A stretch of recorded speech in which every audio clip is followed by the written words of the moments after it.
ఈరోజు నాతో పాటు పాల్గొన్నటువంటి ముఖ్య నాయకులు రాష్ట్ర పీసీ జనరల్ సెక్రటరీ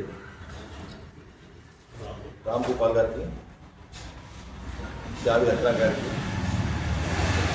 సంతోష్ గారికి, నరేందర్ గారికి, విపుల్ గారికి, వీరరాజు గారికి, మా డైరెక్టర్ అయినటువంటి మార్కెట్ డైరెక్టర్ ఈసా గారికి, ఇజాజ్ నగర కాంగ్రెస్ అధ్యక్షుడు, నగర మైనార్టీ కాంగ్రెస్ అధ్యక్షుడు ఇజాజ్ గారికి,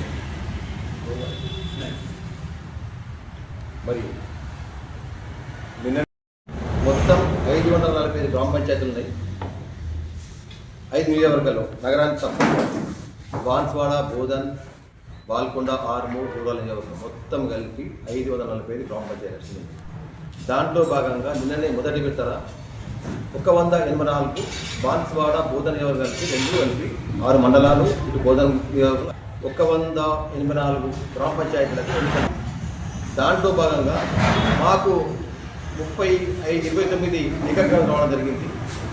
మిగతా కోరు నిన్న జరిగిన ఎన్నికలలో 155లో మొత్తం టోటల్గా మాకు సుమారు 140 స్థానాలు మాకు కైవసం చేసుకున్నాము.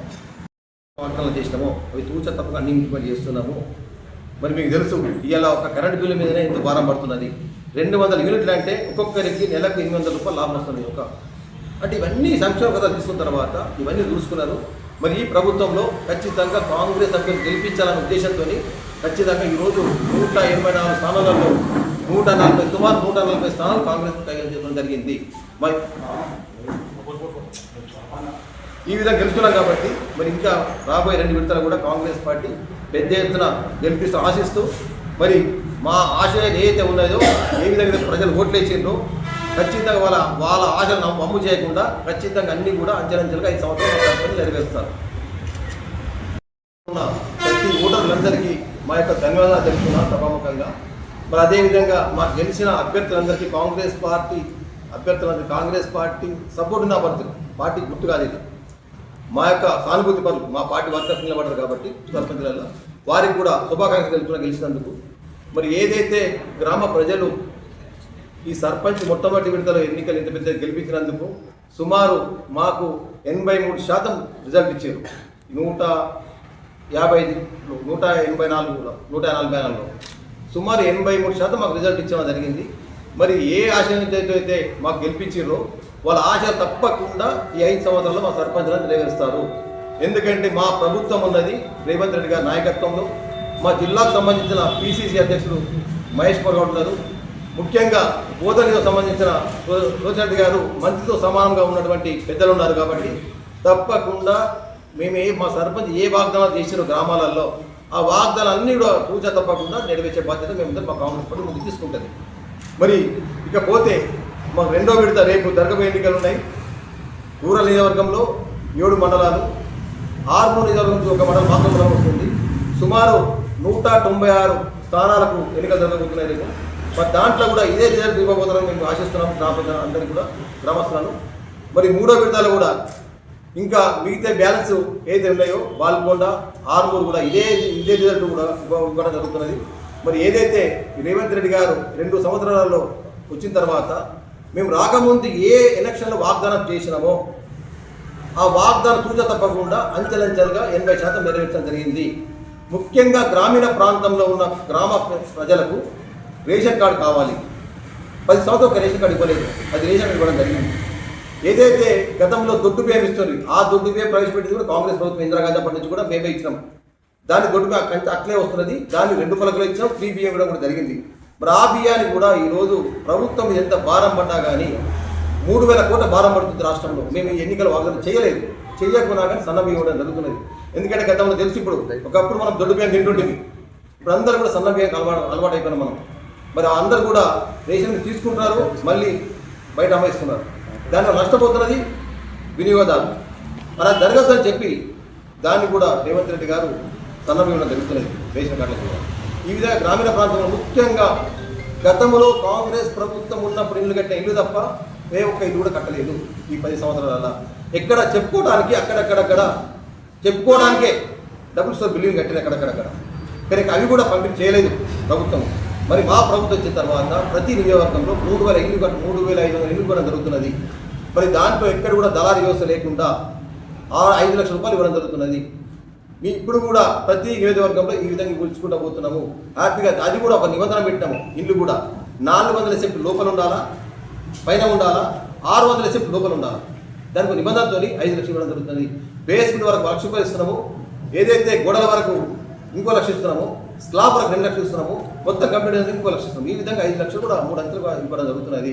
ఇదందరూ కూడా దళారీ వ్యవస్థ లేకుండా 4 అంచెలు ఇవ్వడం జరుగుతుంది. కాబట్టి మీరు గతంలో తెలుసు, టీఆర్ఎస్ ప్రభుత్వం ఉన్నప్పుడు ఎస్సీలకు 10 లక్షలు అన్నాడు. ఓన్లీ వాళ్ళ పార్టీ వర్కర్స్కి ఇస్తున్నారు. ఎవరికి ఇస్తున్నారు? 5 లక్షలు కమిషన్ తీసుకున్నారు. మా ప్రభుత్వం అట్లా తీసుకోవట్లేదు. అలా ఉన్న పార్టీ ఎమ్మెల్యేలు కూడా తీసుకున్నారు గతంలో. టీఆర్ఎస్ వాళ్ళు ఆ 10 లక్షల రూపాయలు ఇచ్చి కమిషన్ తీసుకున్నారు. అదే ట్రాక్టర్లు ఇచ్చారు, ఓన్లీ వాళ్ళ కార్యకర్తలకు ఇస్తున్నారు తప్ప జనరల్ పబ్లిక్ ఎక్కడికి పోలేదు. అది కూడా కార్యకర్తలు కూడా వాళ్ళ దగ్గర కూడా లక్ష కమిషన్ ఇస్తారు ట్రాక్టర్ దగ్గర. కానీ మా ప్రభుత్వం ఇలా 5 లక్షల రూపాయలు ఇస్తుందంటే ఇల్లుకు ఎక్కడ కూడా మా ఏ కార్యకర్త కూడా ఒక్క రూపాయి ముట్టకుండా, ఏ పార్టీలకు అతీతంగా ఎవరైతే నిరుపేద ప్రజలు ఉన్నారో, ఎవరైతే అవసరం ఉన్నదో పార్టీకి అతీతంగా అందరికీ ఇవ్వడం జరుగుతున్నది. దానివల్ల ఈరోజు ఈ రిజల్ట్ ఇవ్వడం జరిగింది. అదేవిధంగా రైతాంగం తీసుకుంటే ఈరోజు 22,000 కోట్లు రైతులకు రుణమాఫీ చేయడం జరిగింది. అదేవిధంగా మేము ఏదైతే ఎన్నికల్లో సన్న వడ్లకు బోనస్ ఇస్తాము, 500 ఇస్తున్నాము. రైతు భరోసా కింద కూడా అందరికీ కూడా 12,000 రూపాయలు ఎకరా పండుగ ఇవ్వడం జరుగుతున్నది. రేవంత్ రెడ్డి గారు వచ్చిన తర్వాత బస్సులకు, మహిళలకు ఉచిత బస్సు కూడా జరుగుతున్నది. ఏదైతే గ్రామీణ ప్రాంతాల్లో తెల్ల రేషన్ కార్డు ఉన్న వారికి కూడా, గరీబ్ వాళ్ళందరికీ కూడా ఉచిత కరెంట్ కూడా జరుగుతుంది 200 యూనిట్ల వరకు. మరి సిలిండర్ ఇస్తున్నాము. ఈ విధంగా చెప్పుకుంటా పోతే మేము ఏ ఎన్నికల్లో ఏ వాగ్దానం చేసినామో అన్ని తాగుచా తప్పకుండా అన్ని కూడా జరుగుతున్నది. ఇంకేమైనా మిగతా బ్యాలెన్స్ ఉంటే మేము 5 సంవత్సరాలలో ఖచ్చితంగా నెరవేరుస్తాము. ఎందుకంటే మీకు తెలుసు, రాష్ట్ర ఆర్థిక పరిస్థితి బాగలేదు.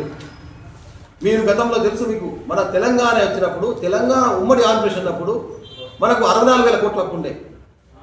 మనము పంచుకున్నప్పుడు మన పెద్దలు సోనియా గాంధీ ఏదైతే తెలంగాణ ఇచ్చిందో మన ఆశల మేరకు, విద్యార్థుల ఆశల మేరకు, అందరి ఆశల మేరకు ఇచ్చిందో, మన మిగులు బడ్జెట్ 14,000 కోట్ల అప్పు, 14,000 మిగులు బడ్జెట్ ఇచ్చింది మనకు. మరి 14,000 ఇచ్చి మిగులు బడ్జెట్ను ఇవాళ మన అప్పైంది తెలుసా, 8,13,000 కోట్లు అప్పైంది. మన రాబడి నెలకు 18,500 కోట్లు వస్తున్నాయి.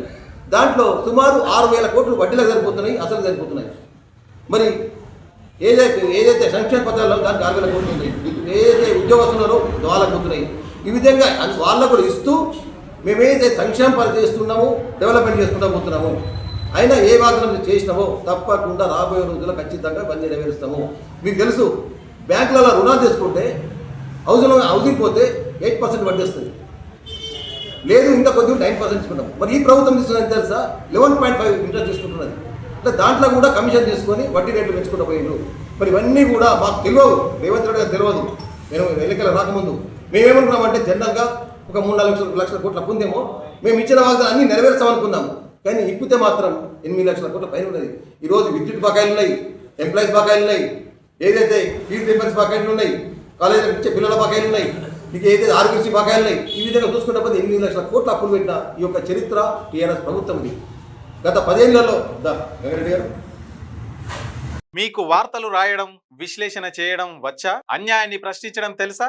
ఇంకెందుకు ఆలస్యం? క్యూ న్యూస్ మిమ్మల్ని ఆహ్వానిస్తుంది. ఉమ్మడి ఆదిలాబాద్, వరంగల్, కరీంనగర్, నిజామాబాద్, ఖమ్మం, మెదక్, రంగారెడ్డి, హైదరాబాద్, మహబూబ్ నగర్ జిల్లాలకు రిపోర్టర్స్ కావాలను సంప్రదించవలసిన ఫోన్ నెంబర్ 8688926084.